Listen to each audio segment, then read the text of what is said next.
Théophile Vianney-Bia, bonjour. El Perfecto, bien le bonjour. Bonjour également à votre panel ce matin. Bonjour à nos millions de téléspectateurs qui nous regardent. Toutes mes excuses pour ma voix qui n'est vraiment pas au top aujourd'hui.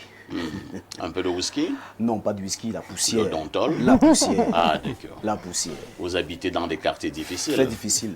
Ah, un jour, ça va aller. Hein. Oui, ça va aller. Il faut toujours garder espoir. Oui, l'espoir fait vivre. Par moments, nous avons grandi et forgé notre vie dans l'humilité, habituellement dans l'humiliation. C'est ça. Mais un jour, on a atteint le firmament. C'est de ça qu'il s'agit. Ah, le firmament. Ah, le firmament.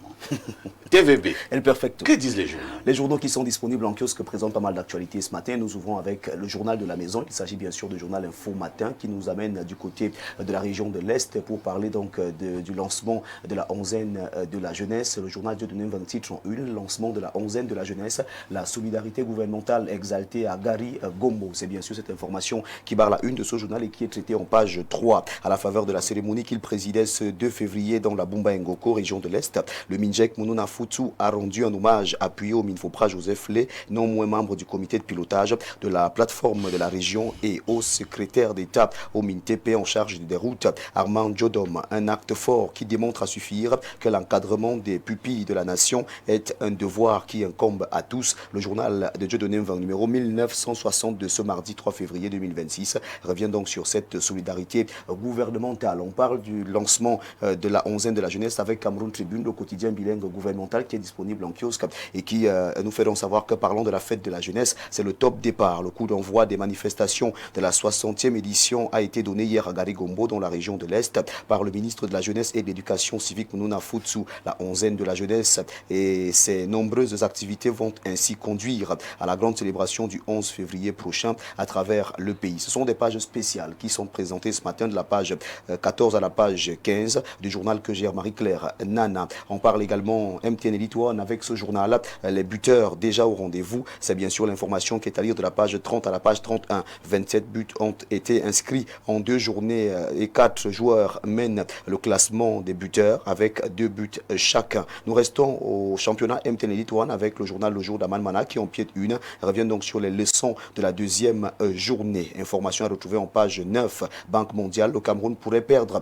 90 milliards de francs CFA. Une émission de revue à mi-parcours de la Banque mondiale sur le projet de gouvernance locale et des communautés résilientes se tient du 2 au 6 février 2026. Et si on faisait un tour du côté de Douala ce matin, une fois encore, avec Mutation de Georges Alain Boyomo qui parle du port de Douala, l'impasse au scanner à cause du conflit des compétences et d'intérêts, la chaîne de traitement de scanning des conteneurs de marchandises en proie à un bicéphalisme connaît de sérieux dysfonctionnements depuis des semaines, lesquels mettent en péril les entreprises industrielles, l'économie nationale et l'image du Cameroun. Le cri de détresse et la main tendue du syndicat des industriels du Cameroun sont à retrouver ce matin en page 7 de ce journal. Le Point parle des Boulganzanga pour revenir sur cette affaire du scanning au port autonome de Douala. SGS, Minfi, Primature, Présidence de la République et Boulganzanga pointe donc en une ce matin ce journal. Le conflit autour du contrat de scanning des marchandises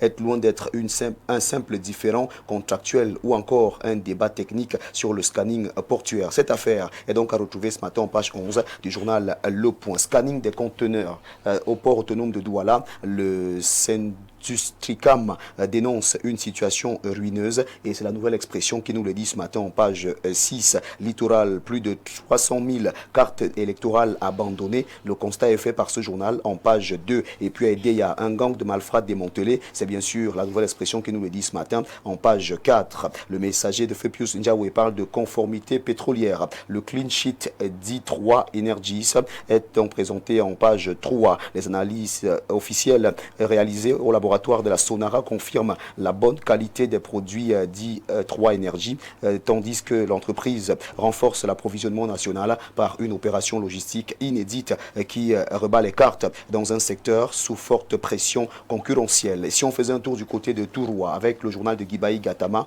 qui revient donc sur cet affrontement, 5 morts dans des affrontements intercommunautaires. Cette information est à lire en page 3. Et à l'extrême nord, on nous parle de 99 enlèvements en 3 mois. Les statistiques sont sont à consulter ce matin au journal L'Œil du Sahel. En page 5, le témoin nous amène du côté de Genève en Suisse pour parler de gouvernance mondiale de la santé. Quand Genève écoute l'Afrique, vice-président du conseil exécutif de l'OMS, le ministre camerounais de la santé publique ne se contente plus d'écouter. Il parle, tranche et oriente. À l'ouverture de la 158e session du conseil exécutif, le docteur Manaouda Malachi porte avec autorité les priorités sanitaires des 47 pays africains et rappelle au monde que l'Afrique entend désormais décider de son avenir sanitaire. Gazette d'Afrique nous permet de refermer cette revue de presse et parle ce matin de politique.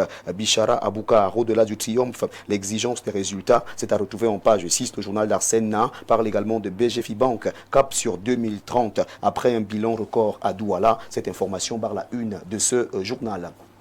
Eh bien, mesdames, messieurs, c'est avec le journal Gazelle d'Afrique que nous refermons donc cette revue de presse Acte 2 sur Info TV ce mardi matin. De votre aimable attention, infiniment merci. Et merci de toujours choisir Info TV pour vous informer. Merci, El Perfecto. Merci, TVB, pour cette brillante revue de la presse, la quintessence de l'information parue en kiosque au Cameroun. Oui. Il ne me reste qu'à te souhaiter une excellente journée. Très bonne suite d'émission à vous. On se dit à demain 10h. Avec le même plaisir. N'oublie jamais de mettre le Seigneur au centre de ta vie. C'est de ça qu'il s'agit.